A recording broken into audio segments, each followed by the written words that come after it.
মালদার রতুয়া থানার অন্তর্গত কাহালা গ্রাম পঞ্চায়েতের নিমতলা গ্রামে বিধ্বংসী অগ্নিকাণ্ডে পুড়ে ছারখার হয়ে গেল 7টি পরিবারের 9টি ঘর। আগুনে ভস্মীভূত হয়েছে লক্ষ লক্ষ নগদ টাকা, আসবাবপত্র, খাদ্য সামগ্রী ও প্রয়োজনীয় জিনিসপত্র। ঘটনায় কার্যত সর্বস্ব হারিয়ে অসহায় অবস্থায় দিন কাটাচ্ছেন ক্ষতিগ্রস্ত পরিবারগুলি। স্থানীয় সূত্রে জানা গেছে, গ্রামের বাসিন্দা ছাক্কু মিয়ার বাড়িতে হঠাৎই আগুন লাগে। প্রাথমিকভাবে অনুমান শর্ট সার্কিট থেকে আগুনের সূত্রপাত। মুহূর্তের মধ্যে আগুন আশপাশের বাড়িগুলিতে ছড়িয়ে পড়ে। আগুনের তীব্রতায় বাড়িগুলি পুড়ে যায়, একেবারে ছাই হয়ে যায়। ক্ষতিগ্রস্ত পরিবারগুলির মধ্যে রয়েছেন নকুল মিয়া, যিনি মেয়ের বিয়ের জন্য দীর্ঘদিন ধরে লক্ষ লক্ষ টাকা জমিয়েছিলেন।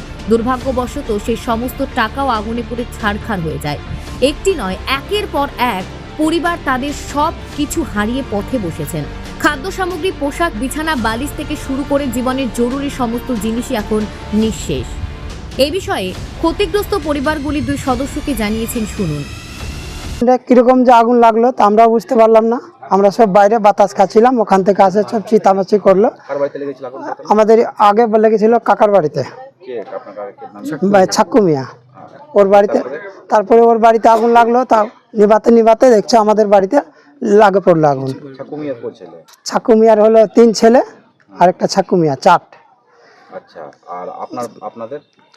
আমাদের হলো 4 ভাই আর একটা মা, 5টা। আমার বাবার নাম শামসুল। শামসুল, আপনার শামসুলের 4 জনে। আচ্ছা, তো আগুনটা কিভাবে নিভালেন? আগুনটা নিভালো, ওই লোকজন আসলো, দমকল আসলো, ওরাই নিভে গেল। কতক্ষণ পরে এসেছিল দমকল? ও মোটামুটি প্রায় 1-1.5 ঘন্টা পরে এসেছিল। আসলাম তো এখানে দেখছি এনে আগুন লাগিয়ে গেছে। আমরা এনে সবাই দেখছি গ্রামের লোক করছে, আগুনের করছে। আমরা পারছি না ঢুকতে। দেখি বাড়িতে টাকা ছিল, ছিল, সব সামান ছিল, কিছু বাইর করতে পারলাম না। এরকম করে আমরা বাইর হয়ে গেল। এরকম করে 2টা বাচ্চা ছিল বাড়িতে। আমরা বাচ্চাকে খুঁজছি, এই বাচ্চাটাকে বাইর করতে পারবো না। জানলা দিয়ে খুলে বাইর করলো। হ্যাঁ, গ্রামের লোক বাইর করলো। আমরা তো কিছু পারছি না। আমাদের নিজের আছে তো আমরা নিজে দাঁড়িয়ে দাঁড়িয়ে দেখছি, কিছু পারছি না।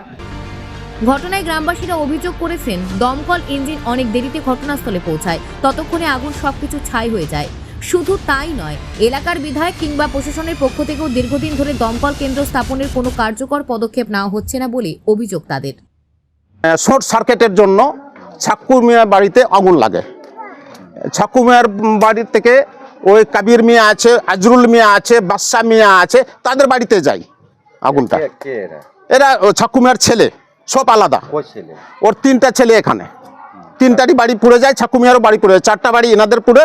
ছাক্কু মিয়ার দাদা হচ্ছে শামসুল মিয়া, উনি মারা গেছেন। ওনার স্ত্রী আছে, ওনার ছেলে আছে, ও মানে ওর প্রায় 4 ছেলে, সবারই বাড়ি পুড়ে গেছে। একটা স্ত্রী, ওনারও বাড়ি পুড়ে গেছে। একটা রুমাল যে বের করবে সে কোনো সুযোগ পায়নি।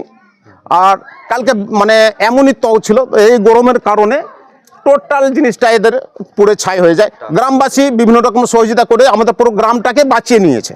তারপরে ফায়ার ব্রিগেডকে ফোন করা হয়েছিল, থানা আইসিকে ফোন করা হয়েছিল, বিডিও সাহেবকেই ফোন করা হয়েছিল। যা কিছু কিছু জায়গা থেকে এসেছিল, প্রায় 1 ঘন্টা লেটে আমাদের ফায়ার ব্রিগেড গাড়ি এসেছিল। মালদা থেকে পরিতোষ সরকারের প্রতিবেদন, নিউজ টুডে।